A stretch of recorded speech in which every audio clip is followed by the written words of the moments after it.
Pre-experimental design yaitu metode penelitian eksperimental merupakan metode penelitian yang dapat menguji secara benar tesis menyangkut hubungan kausal atau sebab akibat.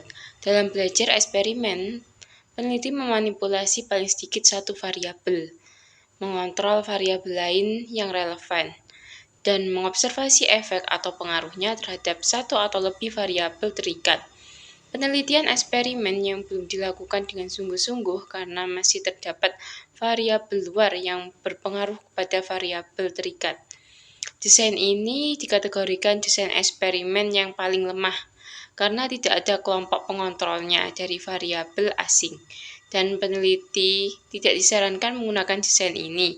Namun, kita menyadari bahwa desain pre-eksperimental masih kadang-kadang digunakan di dalam penelitian pendidikan, asalkan diberikan juga alasan yang signifikan dan ilmiah. Ciri utama desain ini adalah sebagai berikut. Rancangan dengan menggunakan eksperimental lemah atau pre-eksperimental mempunyai karakteristik sebagai berikut. Yang pertama, hanya satu kelompok atau kelompok eksperimental dan tidak ada kelompok kontrolnya. Desain pre-eksperimen adalah salah satu bentuk desain penelitian eksperimen yang variabel pengawas ikut berpengaruh terhadap terbentuknya variabel keterikatan. Dikatakan desain pre-eksperimen karena desain ini belum merupakan eksperimen sungguh-sungguh.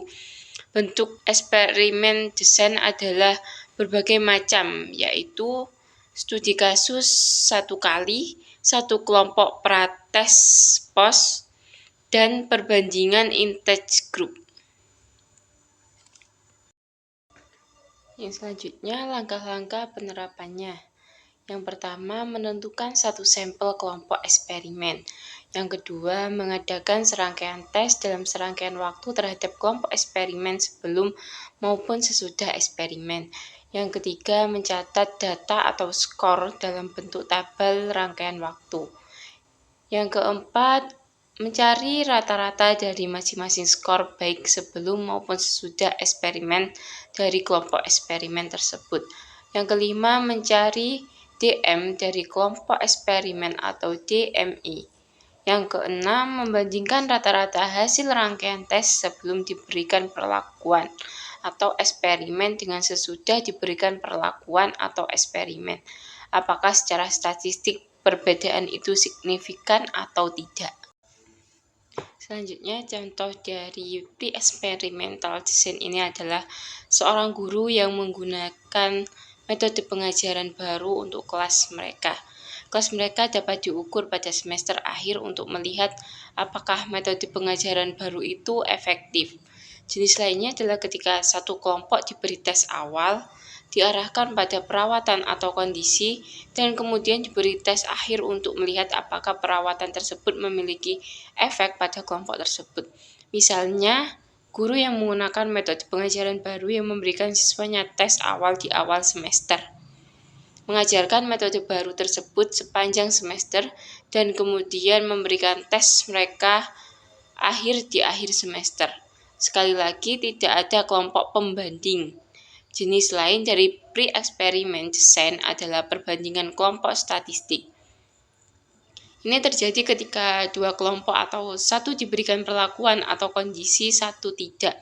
Keduanya diberi tes akhir untuk melihat apakah perlakuan tersebut memiliki efek, karena tidak diketahui adanya tes awal yang diberikan.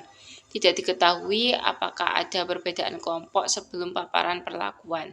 Contohnya adalah menemukan satu kelas yang telah terpapar metode pengajaran baru dan satu kelas yang belum terpapar dan memberikan mereka tes kedua di akhir semester akhir.